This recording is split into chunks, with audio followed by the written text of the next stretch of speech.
Good morning, my name is Jamil Wright, and I'll be talking about the legacy of Nicki Minaj. And these are my two visual aids. One is Nicki Minaj accepting an award at the BET Awards, and another one her just doing her daily duties as being the queen of rap. First, I would like to talk about, give you guys a little background.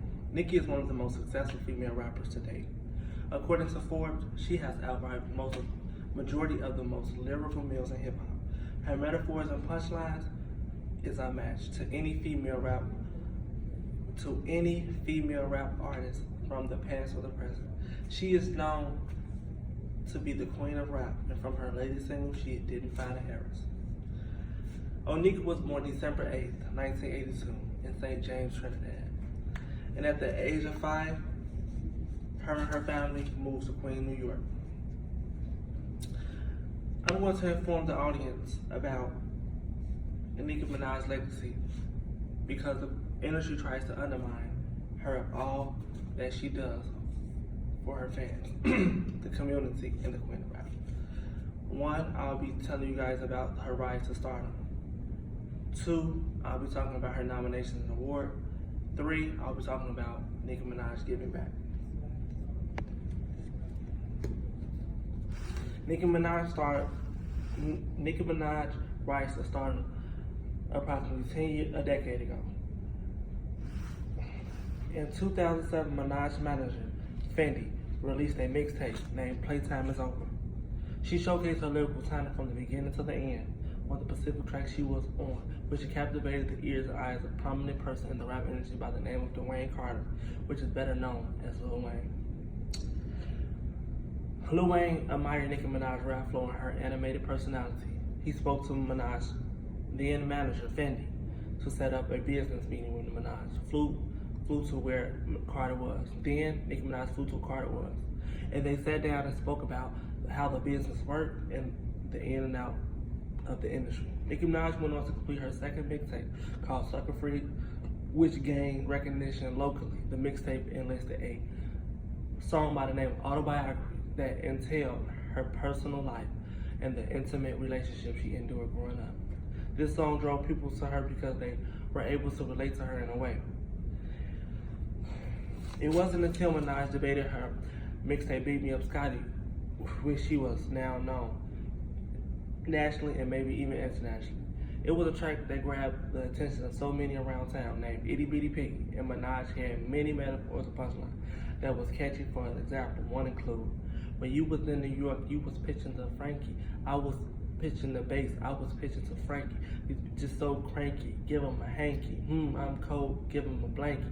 And what Nicki Minaj is basically saying in that, the Yankees is a baseball team that's derived out of New York. And there's also the Frankie, she referenced Frank Lucas, which is a drug lord that was known internationally in New York. So she just, it's like a punchline, But yeah, I'll continue. Minaj gained a huge fan base that she would communicate with via Twitter. She would give updates on her becoming shows and whereabouts. From the previous punchlines and metaphors that she spit on prior mixtapes, she grabbed the attention of people around the globe. As Nicki elevated her career, she showed more of her animated self. Minaj would talk in cartoonish voices and wear big, colorful wigs. Onika would wear clothes that grabbed the attention of people that inquired more about her. She went on to call her queendom the Barbs. The Barbs supported Nicki with the club appearance, ticket sales, and her streams on streaming sites such as YouTube, Spotify, and Apple Music.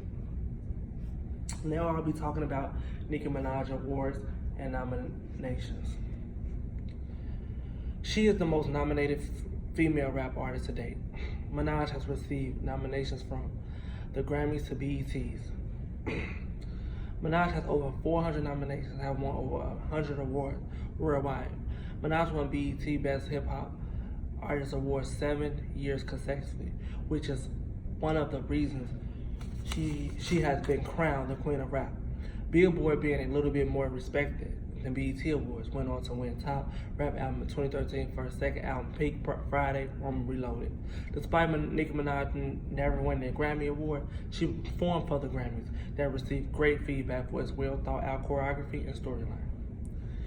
Now I will be talking about Nicki Minaj giving back to her fans. When Onika is feeling generous,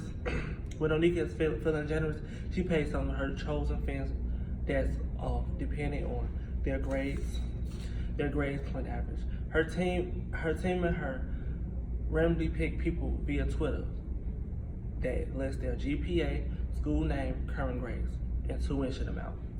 A fan reported after Nicki Minaj paid her tuition off. So coincidental, a blessing, reporters told CNN. She has since then paid off our debts. It took less than a week to get everything taken care of. I'm registered back in my summer classes. Portis then added, she's thankful to be a fan of an artist that genuinely, authentically cares about her supporters. Nicki has always pushed us to go further Nicki has always pushed her queen to go further and to continue their education and never depend on no one. Now I'll be talking about my conclusion. In the history of female rap, no female rapper has achieved the amount of success that Nicki Minaj has achieved. She has the most entries on Billboard Hot 100. She has a net worth of $85 million and the first to ever win 7 consecutive BET Award. Onika is the most followed hip hop artist on Instagram, female and male, with a total of 104 million followers to date. Minaj has made female rap relevant again, all over again, after female rap was distinctive for well over 5 years. Nicki Minaj has received respect from the most lyrical male in hip hop for her way with words and her raps on each verse.